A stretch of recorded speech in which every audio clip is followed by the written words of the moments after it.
share what we love the most about our program here at Mercyhurst. And of course, we invited a few of our students to share their knowledge and experience so far with our department as well. So I would like to introduce Marley Yovine. So Marley is a freshman who's from Orchard Park, New York. I also want to introduce Carissa Boudet. Carissa is a sophomore who is from Pittsburgh. Then we have Olivia Heasley, who is one of our juniors, who is right here from Erie, Pennsylvania. And last, but of course not least, is Kylie Davis. And Kylie Davis is a senior from Pittsburgh, PA. So as you can see, we made sure that we had a great representation of all levels. So hopefully, based on the opportunity they're going to have to talk to you, obviously we welcome you to ask them questions from a student perspective. I think you'll see really how our students have melded so well in our department and what each of them love the most and take from our program. So I'm first going to start out with kind of an overview of the program. It's so hard for these because my colleagues and I always have to think about, well, what is our favorite things about our program? Because when I say we could truly talk about our program for hours on end because we are so passionate about what we do, that's no exaggeration whatsoever. And I know Andrea and all of the individuals in admissions would agree. So we basically are filtering it down to kind of like our top things, our top highlights that we feel really separate us often from some other fashion merchandising programs that you might be looking at. So first and foremost, it would be our small class sizes. So Mercyhurst obviously is a small private Catholic institution, and we love keeping our student to faculty ratio as low as possible. So as the chair of the program, one thing I do is I cap every course at 18 students. So that would be the maximum number of students in a class. Sometimes it is smaller than that. So for instance, my professional development class this semester, I'm teaching 2 sections of it. So there were 13 students in each of those. My intro to the fashion industry course, which Marley is in currently this semester, only has 9 students in it. Once again, it's not because we don't have a lot of students, it's that we offer another section that has other students in it as well. So 18 students is pretty much the largest class that you're gonna see. Why I spend so much time and my colleagues spend so much time emphasizing this is because it really does lead to a different type of relationship with our students. And it also allows us to do so many more things from a hands-on perspective. So not surprisingly, that's kind of our second point. Here is the hands-on learning experiences. So I always give the example that if my colleagues and I taught at a large state institution in which maybe the introductory level fashion course had upwards of 100 students in it, and yes, some schools do, and actually even have twice as many in a class. Obviously, that's in a huge lecture hall, or let's be honest, in the time of COVID, that would be a completely remote course at this point. And it's just really hard to get to know students that way. I don't know how you would even know their names. So I know all of my students' names. I know where they're from. I know how many siblings they have. I know so many things about them, once again, because there's less of them. We have conversations, whether it's before classes start or afterwards or during. So it really lends itself to that opportunity. Also, because when they do turn in projects or assignments, I'm not literally getting 100 or 200 back at me. We can make sure that they're very application based. So even here on the screen, you can see some examples of students' work. So my freshmen in Intro to the Fashion Industry this semester have been working on a trend forecast project.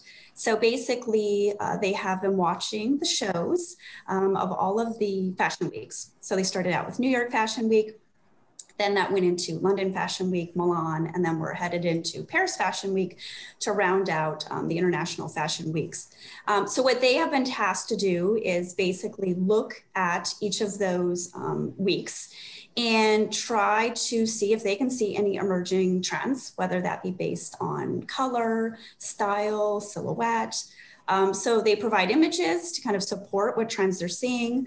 They do a write-up in tandem to explain what that trend is, maybe mentioning what designers are showing it. So once again, it's something that they learned in class, which was trend forecasting and how trends emerge and how they, basically are discovered. And then they have applied it. So it's something that each week they've turned in part of that assignment digitally, have created it. Other examples you're looking at here are from our product line development class. Jen, since you teach product line development, would you like to talk a little bit about what the students do in that class? Sure. So product line development is a really cool class. It is our capstone level course, meaning that it's intended for either seniors or juniors who are spending their last year at FIT. And the idea of the course is to take everything that the students have learned over those few years in other courses and kind of put it all together in this simulation of how products are actually brought to market in the industry. For everything that you and I wear today was produced in this way, with starting with a design idea, creating inspiration boards, and then using Adobe programs or other types of software to create technical flats that then get sent to the factory and mass produced. So as much as people sometimes think of fashion and associate that with pattern making and sketching and draping and those sorts of things, that's really only done at the couture level. Like I said, everything that you buy in stores that you and I are wearing today was done this way. So it's, like Amy mentioned, it's a really great opportunity for our students to apply real life experience in the classroom, and they end up creating their own lines that they, come up with something that they're interested in, whether that might be women's wear, active wear, children's wear, all kinds of things. And they use the programs that we teach them to create garments, and a whole technical package that is, like I said, really exactly a replica of the way that the industry works. So it's a really cool project. Definitely. So yeah, we literally could go through every single course that our department offers and literally explain to you which projects or assignments in there apply what they learned in the classroom. So that's, not something that's unique to my Intro to the Fashion Industry course or to Jen's product line development course. That is truly something that, we ingrain in all of our classes. And because we've found that students are going to be way more likely to retain the information, to fully, truly understand it, opposed to what, unfortunately, some other institutions do just because of sheer size, which would be primarily just exams to test knowledge. So not to say that you won't have exams in fashion courses here at Mercyhurst, because we definitely do give exams, but we definitely make sure that we have the assignments and the projects as well in place because of that application-based learning, that retention of knowledge. But also we've learned that a lot of students taking an exam isn't an accurate reflection of what they have retained. There's a lot of students with test anxiety, so they know the information, but they kind of freeze under pressure. And it would be sad if a student's entire grade for the semester was based simply on exams when that's the situation. So it's something we really enjoy. Okay, the next thing that I would like to talk about in relationship to our fashion merchandising program is student involvement, because we do realize that although in our opinion as faculty, you come to college obviously to take courses, to learn the information, that's really only one part of a college experience. So we as a department like our students to get involved even beyond the classroom. So the things we're going to talk about here, and I'm going to ask actually some of our students as well to chime in about these, is really things that they opt to do in addition. So they're not necessarily tied into a course, definitely not a requirement of our students, but we always do say that our students and faculty, we are like one big family here at Mercyhurst. So most students in our program definitely choose to get involved with one, if not all three, of the various things that we're going to mention here. So the first thing I want to mention is our statement, which is our publication that comes out twice a year. I probably will have Jen by the end of, at some point before you all leave, if she could put the link to our newest issue. So we're on issue.com, and it literally is hot off the press. Our students just published their most recent one, and there's some great articles in there that, once again, if you click through it, you read, you'll get to learn a lot about our department. We always have an alumni spotlight in there, so you can see what some of our students are doing in the industry. There's 2 individuals who talked about their summer internships in there as well. So ways in which students can get involved with this is literally to be a contributing writer. So we don't, have any formal process as to, whether or not you can write for it or not. If there's something you're interested in writing about, we will get you in contact with the editors. And that's exactly what you'll do. If you're interested in photography, obviously photos, imagery is a large part of that publication as well. Now, Jen is our faculty advisor for that, and she is a published author and teaches our fashion journalism course. So this is her baby. So Jen, yes. What else can you add to talking about statement? I would just say that it's a great opportunity to explore writing. Some students come to me and say, I like to write, but I don't think I'm really good at it. And we just say like that. I don't want to say it doesn't matter, but it's a great way to, I brush up on those skills, and it's a less intimidating way to do it because it's very fun, casual, creative.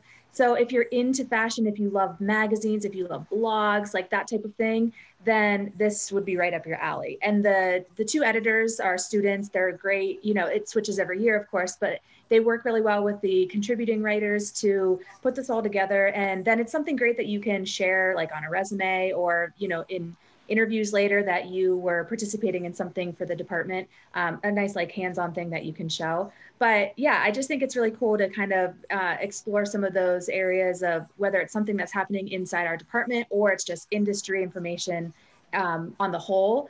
That's one great way to do it, which also kind of ties into the blog, which is the House of Hearst blog.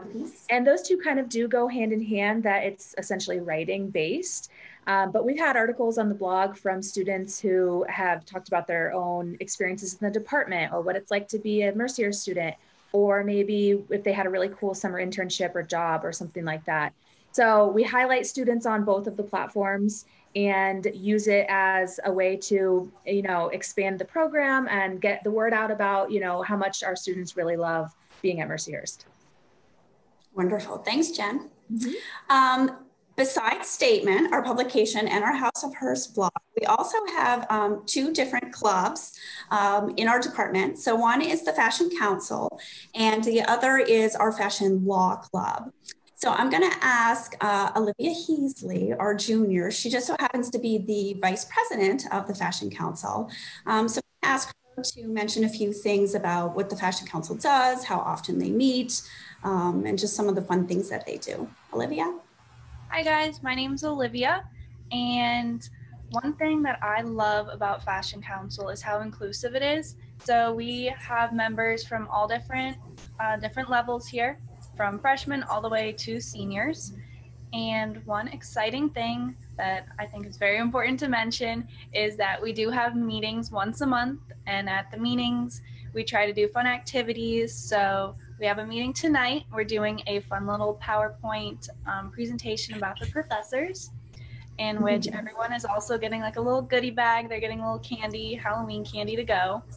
And at every meeting, we talk about what's going to be coming up for that month, like what activities, fashion things, just to put on your calendar.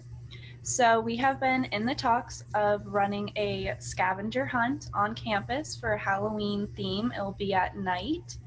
And one thing I really love about Fashion Council is we get to split off in little groups if you choose to. So I am in charge of the event planning. So I have a small group and we work together, have a big text group chat, and try to figure out what kind of events do we think the department would like, and any kind of fun activities that would be good for getting everybody to be included. Thank you, Olivia. I'm also going to ask Carissa Boudet to mention a little bit about Fashion Council as well, because she has been an active member. And speaking of one of those groups that kind of breaks off, she is on our social media team as well. So if you're not following us on social media, our department is on Twitter, Instagram, and we have a Facebook group page, and we're also on Pinterest as well. So Carissa, anything you want to add about Fashion Council? Yeah, so again, like Amy said, my name is Carissa. The social media page is something we've definitely been trying to utilize more this year with all of the platforms. And we've started a few, what I think are like exciting little things that we've been doing. We started to do the Freshman Fridays. So we're introducing all of the freshmen in the major, just some fun facts about themselves so we all get to know each other a little bit more. And then we're also doing Feature Wednesdays. So we're picking people not only in the fashion department, but across campus as well, who have some sort of like really cool like involvement within either the fashion like industry or even in our major. I know last week we did Janice Withers, who's one of our seniors. She's senior, I think she is. Yeah, you're good. Right. One of the seniors here at the university. She's also president of another club as well, and she had a really exciting event on campus that we featured.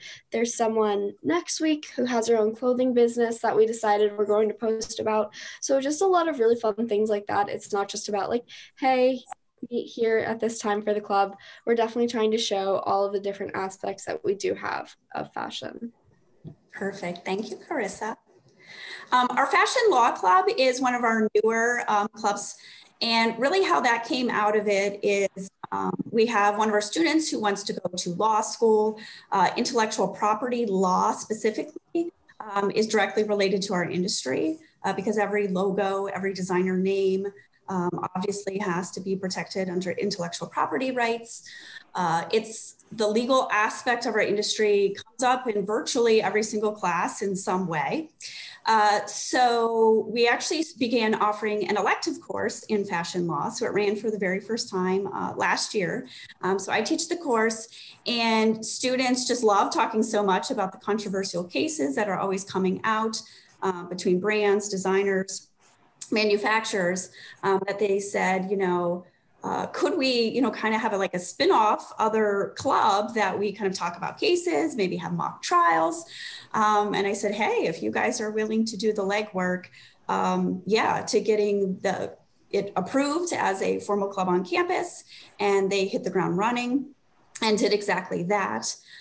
So one thing I want to say about that is, if our students have an idea about anything, if there's something specifically that they are passionate about, that our department already doesn't have something that focuses on that, and it's something that they are passionate about, I want to formalize in some way or make a proposal, whether it's for a elective course or a club, my colleagues and I are completely open to that. In fact, we encourage such, and we'll make it happen. And that's exactly what happened with not only the fashion law course, as well as the fashion law club.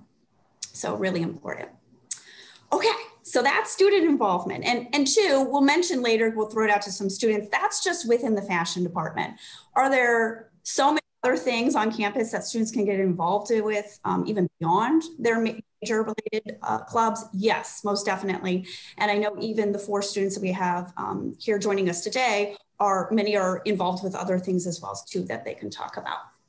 Okay, so the next thing I want to talk about is travel opportunities. So I know this seems like a slightly sore subject right now because of COVID, but like everything is temporary. We love to travel. We truly do. Our department travels every single year somewhere. So typically speaking, in the even years, we travel internationally, and then the odd number of years we stay domestic. So this past May, we were scheduled to go to Spain, and then COVID happened. The good news is because our students took a course associated with that class. So I do want to emphasize that, because I do think maybe some schools offer travel opportunities, but they're not necessarily linked to a credited course. So our international ones are. So the students spent a mini, which is half of a semester long, so approximately 7 to 8 weeks, studying about Spain. So learning all about the destination, yes, from a fashion perspective. So who are the key fashion designers there? What aspects of the industry are they known for? But even beyond that, from a historical perspective, a political, a cultural, they learn the ins and outs of it. So we do that intentionally so that at the end of those approximate 8 weeks, we then embark on the trip. So we have fashion faculty members who take the students with them to the destination and get to see and experience first time everything that they learned about. So the good news is we recently got the green light that because we were unable to go this past May to Spain, that it is a go for this May. So we are going to still get to go to Spain. Other international locations that we travel to and we try to rotate obviously would be other fashion capitals. So Paris, London. Our last trip before Spain was Italy. So we went to Florence, Milan, and Rome. So same thing, we're very open to places. In fact, that's how the Spain came about, is we usually just rotated those, Spain, London, or excuse me, Paris, London, and Milan. And someone said, well, what about Spain? They have so much with their textiles and all these other aspects. And we said, that's actually a really great idea. So that's how the Spain trip came up. And then, like I said, the years in between, we stay domestic. So that's typically to New York City, although same thing, we've been open to suggestions as far as Los Angeles, Chicago, so other places domestically that have a fashion influence.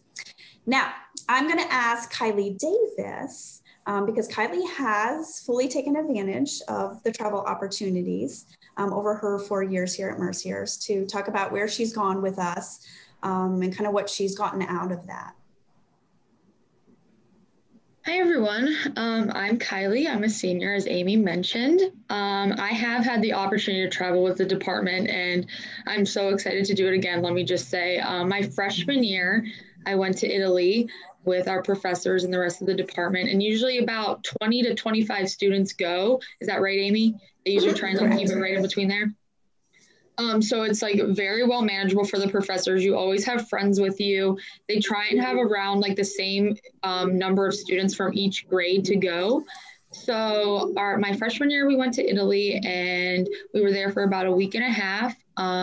Your flight, everything is scheduled for you. Hotels are all scheduled for you. So I know as a parent, that can be really nerve-wracking, letting your child go across the country and out over the sea to go somewhere where you have no idea where they're going. And it's all taken care of for you. Mercyhurst does everything for that. You're gone for about a week and a half. And then you fly back and you enjoy the rest of your summer. So it usually always takes place at the end of second semester. My sophomore year, I went to New York with the department, and that was really cool, especially for those of you deciding to go to FIT. You kind of get to see a little bit more of the city, and that was my first time taking the subway. So the professors kind of teach you how to take the subway, because I know that's a huge thing for people, is subway can be very intimidating. And then last year, we were supposed to go to Spain, but as Amy said, it got delayed, so now we're going in May of this year. And that'll be kind of nice as an end of graduation kind of trip with all of our friends, because there's a ton of juniors going. Well, now seniors, we were juniors, but that'll be kind of a nice end of graduation trip for all of us. And the trips are super educational. Like there's a lot of fun and socialization, but you do learn a lot culturally.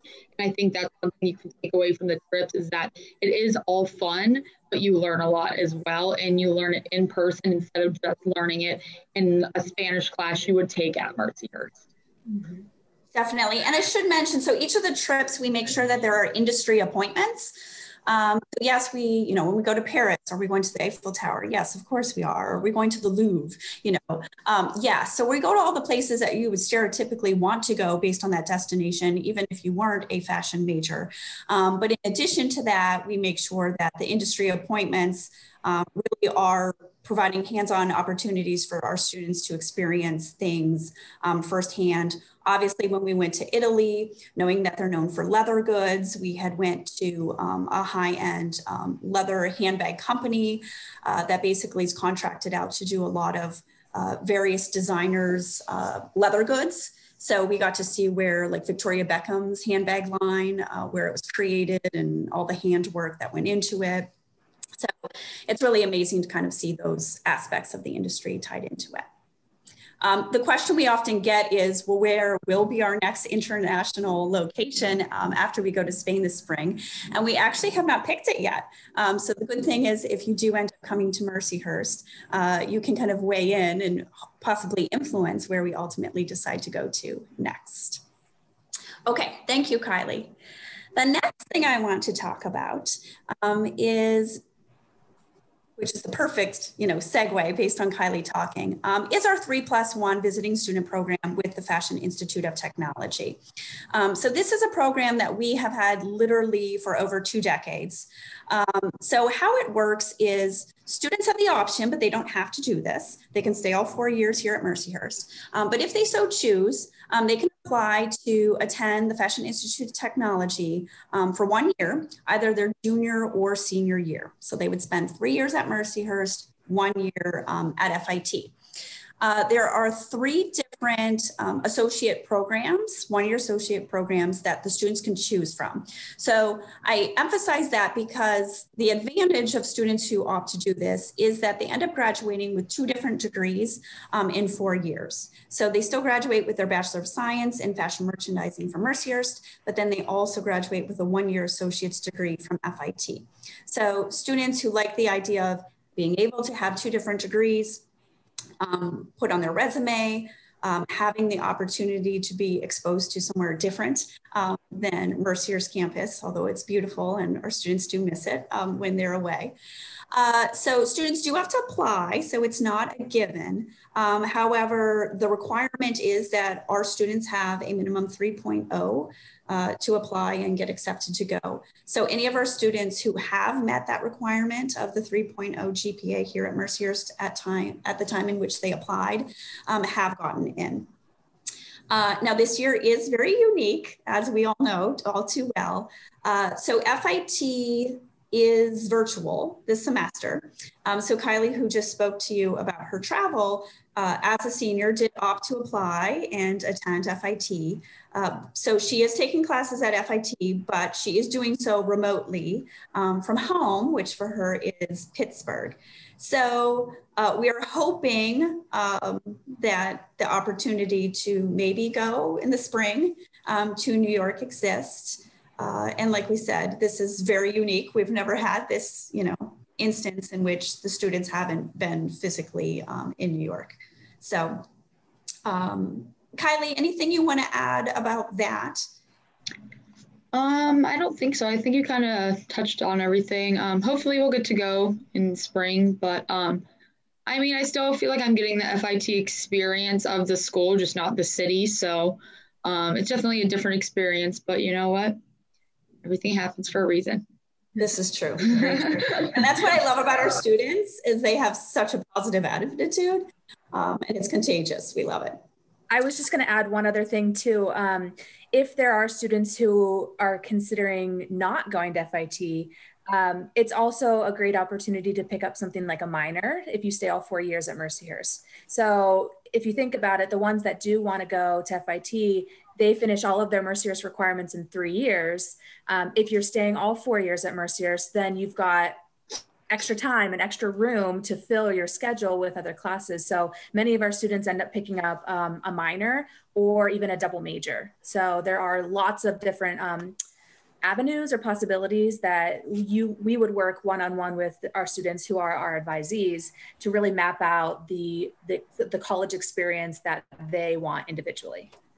Yes, I'm glad you mentioned that too, because I do think there's this assumption that everyone who comes here then opts for the 3+1 program, and that is not the case at all. In fact, most years it's about 50-50. So about half of that class opts to go and half stays here, and it's for various reasons. And a lot of time it is they want a double major, they want to have a minor. We have students who have double minors, and Yes. So with those conversations we have, the beautiful thing is that you do not need to come into Mercyhurst with that decision made. We're not going to ask you as freshmen, like, oh, are you going to go to FAT or not? It's not like you have to do this track or this track, and then you're locked in if you change your mind later. We've had students literally change their mind up until like the summer before they're supposed to go, and we make it work. Okay, good. Okay, one of the last things that I want to talk to or mention is our career preparation as well as our vast alumni network.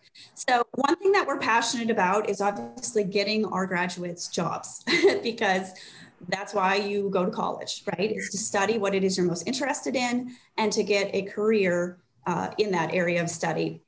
So one of the courses that we added several years ago now is professional development. So during the last year here, so if they're juniors going to FIT or if they stay all 4 years, their senior year, all students are required to take our professional development course that I just so happen to teach.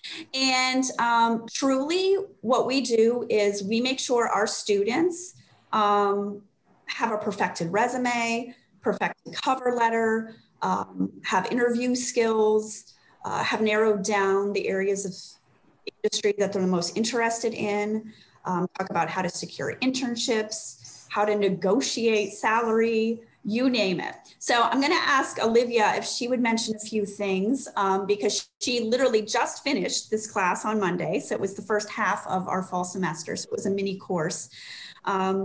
What do you want to say, Olivia, about the course or any takeaways from it? I think this course really opened my eyes to the different amount of jobs in the fashion industry that I didn't know existed. There's a lot of people who go into becoming a fashion merchandising major and they're like, I'm just going to be a stylist or a buyer. And those are like the two things people know about.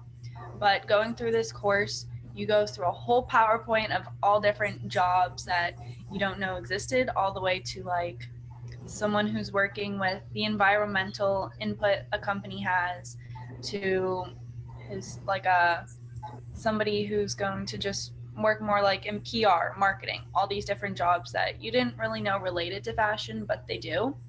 Also, this course really helped me with like resume building, writing a cover letter. Before this class, I didn't really know what I needed to have in a cover letter. So this class really helped me go through.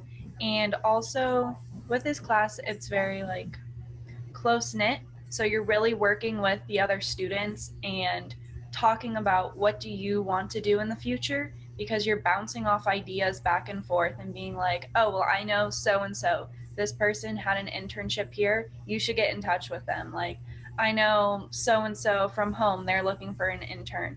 It was really helpful to see how we could all help each other and like network within the class. Perfect. Thanks, Olivia. I'm also going to ask Kylie to mention this because she had taken professional development and it was right before it was time to apply for a summer internship that she was hoping for. So Kylie, you want to kind of talk about the progression of that? Yeah, so I'll kind of talk about what my summer consisted of over the pandemic. So I'll kind of take you through the start of my internship, through it, and then my future plans. So I interned with Dick's Sporting Goods over the summer. I was a corporate merchandising intern for them, and I took professional development my first semester of my junior year. And I applied for my internship at the end of February, which is kind of late to apply for an internship. I just kind of was like, I don't have an internship yet. I don't know if I'm going to get it, but, I'm going to apply and get my name out there. Well, as Olivia talked about, connections are everything. My roommate, her dad worked for Dick's and was like, send me your resume and I'll give it to a recruiter. And I was like, oh my God, this is perfect. Someone's legitimately going to look at my resume because connections are everything. So I emailed him my resume at the end of February. And literally the day after I emailed him my resume, I heard from a recruiter and I started the interview process. And the interview process was nothing that I thought it was going to be. I thought it was going to be just kind of something you do for an associate position where you go in, talk to one person and they're kind of like, yeah, here you go. I did 3 separate interviews. One of them was where I just talked to a computer screen like this and a question popped up on the computer and I had 2 minutes to answer it. I had 2 other interviews that were Skype interviews, and those were 2 30-minute interviews. And then at the middle of March, right when we were on spring break, so about the second week of March, I found out that I got the internship. Months go by until probably the end of May. I didn't hear anything about the internship because the pandemic took over our lives and everyone's internship was getting canceled. And I was like, oh my gosh, this is going to get canceled. I'm going to go into my senior year with no experience. I'm going to have to apply for these jobs. And it ended up being online. So I spent all summer online working with Dix, and I worked with buyers, allocators, planners. I kind of got to experience all of it. And I'm really glad that it was online because that's why I got to do that. Because typically you get placed with a buyer or a planner or an allocator wherever you have an interest in it. And I got lucky to where I kind of got to experience all of those and decide what I liked. So at the end of the summer, I had to work with a team and we came up with this big project of how we could expand and accommodate the pandemic to youth e-commerce online because everyone was buying everything online. So I can't go into super details, but we had to just give a couple recommendations of how we could expand that. And so the summer ended and I was really hoping for a job. And I waited and waited and waited. And I called Amy. I'm like, I haven't heard anything. I don't know what to do. Like, if they don't give it to me, what do I do? What do I say? Like, I really want a job. And I found out 2 weeks ago that I am getting brought back for a full-time offer for their corporate merchandising training program, which I'll spend about 6 to 8 months doing that, just kind of learning all over again, like the buying, allocating, and planning positions, and then I'll get to decide where I want to be placed. 3 months of that, I'll have to work in store as a retail associate just so I can learn the values and mission of Dick's Sporting Goods because that's really important for any company, excuse me. But yeah, I'm really excited that I took the leap and I did that because I really didn't think I was going to be getting an internship at all. And I had Amy look over my resume so many times. So many times. So it's just like the professors at this college, I really want to say with the whole internship, they really push you out of your comfort zone and really make you want to do it because it's not going to come to you. Like the connections with the professors and the connections with other people on the industry are so important. So, and my resume, let me just put this out there, is hot pink. So do not be afraid to make your resume a different color because for my internship, we all had to put our resumes onto a Google Doc to have everyone look at them. And mine was the only hot pink one with cursive lettering. Everyone else's was black and white with bullet points. So I'm just saying, don't be afraid to put yourself out there for an internship. And if you get denied, you get denied. It happens. Just keep pushing forward and you will find something. But yeah, I'm excited. That's all I can say.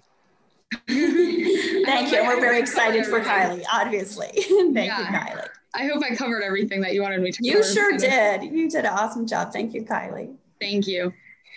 So I know that we're getting a little short on time here. So I don't want to leave out Miss Marley though. So Marley is our freshman. So I want to at least give Marley the opportunity to mention she's a first semester freshman. If you could mention the 2 fashion courses that you're taking this semester and also kind of just talk a little bit briefly about like the format, kind of the teaching style that it's been for you, your experience so far, I would love that. Okay, so I'm taking public speaking and intro to fashion with Amy, and the teaching styles are very like friendly. They're like willing to help you. So we do like a lot of like speaking activities and public speaking. And then Amy does she lectures, but it's not like a typical lecture. We like have a conversation in it, and she like really helps you like relate to the fashion industry and make sure you like know what you're talking about. So definitely one of my favorite classes. Thanks. Andrea, do you want to see if anyone has questions specifically for us faculty or for any of the students? I'd love to. And again, thank you to our students that shared some of their insight into what it's like to be a fashion merchandising major at Mercyhurst University. We really appreciate that. But as Amy mentioned, this is definitely an opportunity for you to also ask some questions to either our faculty and or our current students. Feel free to either use the raise your hand feature and or go ahead and type those in the chat. Also, I want to go ahead and let people know that if you'd like to audibly ask your question, now is a great time to go ahead and unmute yourself and ask everybody on here a question. Sometimes that first question from our prospective students and their families is the most difficult to get out there. Hi, I have a question. Sure. A couple actually. What was the Adobe program that was mentioned? So our product line development class uses the Adobe Suite, and we primarily focus on Adobe Illustrator and Adobe Photoshop. The newsletter, our statement newsletter, is produced with Adobe InDesign. Okay, great. That's not something that our students have to purchase and, you know, have their own, you know, that the school provides that to, like, well, in a traditional year, we're in a computer lab and all of the lab computers have all those programs on them. This year's a little bit different with COVID stuff, and the school was able to give the students Adobe on their own personal laptops. They're really complicated programs, I know personally. Is there, would it be helpful to maybe take an intro course before?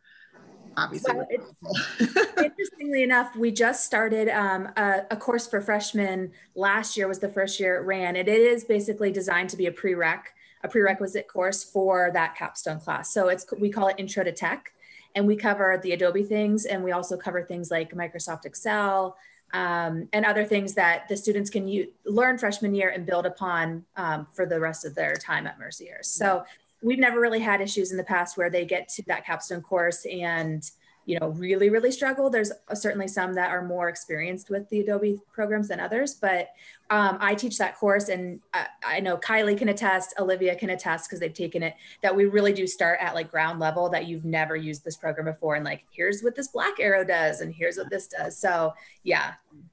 Good, that's great. And I just have one more question. So the class sizes are great, small, but does it mean it's hard to get into them?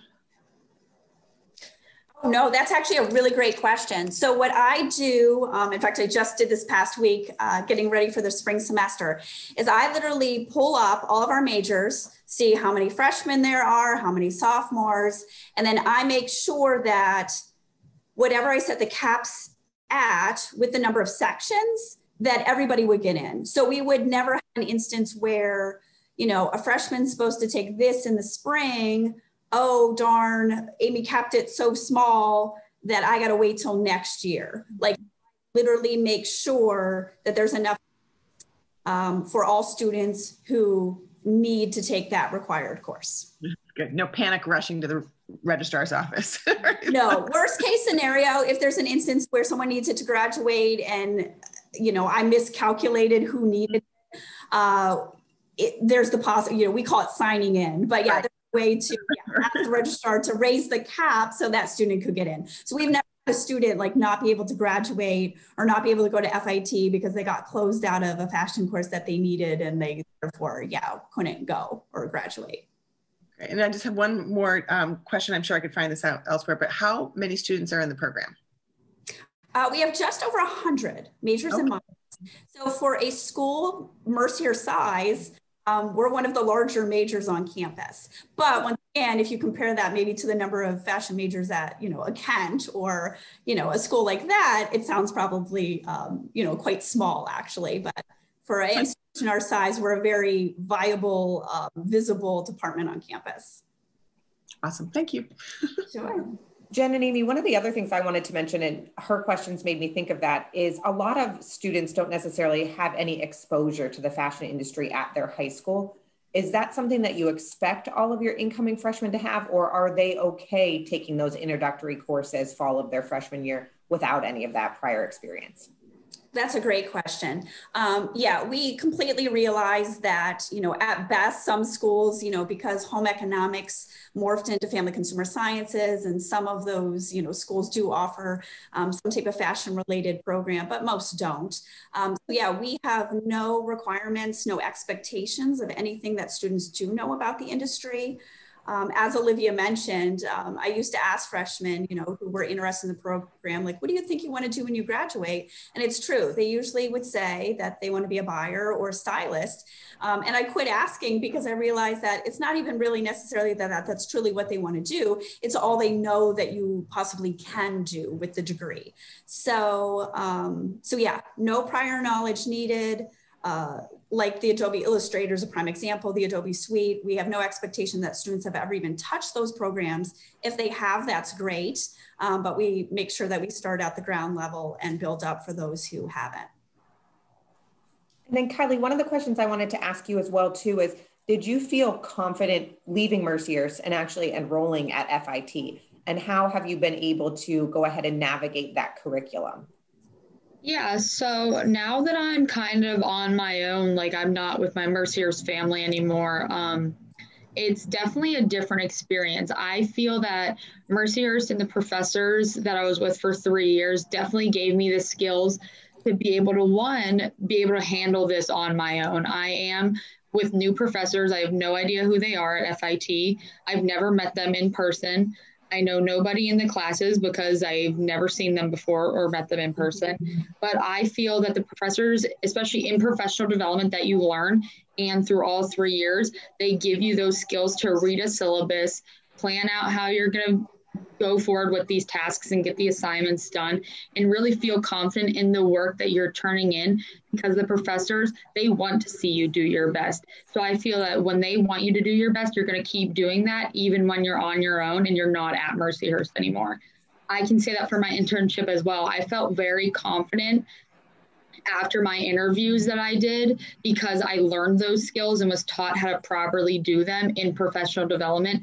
I felt confident in my resume. I felt confident in my cover letter. And that's one thing that they do teach you, is exactly how to do that and how to successfully do that on your own. Excellent. Thanks so much, Kylie. Did any of our other prospective students and or their families have any additional questions that you were hoping we answered for you today? If not, I know some of our faculty on here have 10 a.m. classes that they're expected to teach, and some of our students might also have that as well too. I do want to let you know that we recognize that this virtual setting isn't the perfect substitute for hosting you on campus, but as things continue to get better, we do hope to be able to see you in person on our campus and to go ahead and introduce you not only to our 4 students that are here, but also to Amy and Jen as well too. We really appreciate all of the time you took out of your day to learn a little bit more about the fashion department. If you have any outstanding questions, all of you do have my email address. Please feel free to reach out to me, and I know that I can go ahead and pass your emails along to our faculty and students as well too. Until we have an opportunity to see you again on campus, please know that we wish you continued good health. Enjoy the rest of your day, and carpe diem. Thanks so much for joining us today. Thank you. Thank you. Thank if anyone, you so I did put the link to our newest statement issue in the chat box. If anyone wants to copy it real quick and paste it into a browser just before this meeting is closed, then you can have some fun reading on a Wednesday morning. Thanks. So nice to see you all. Thank you so much for coming. Bye.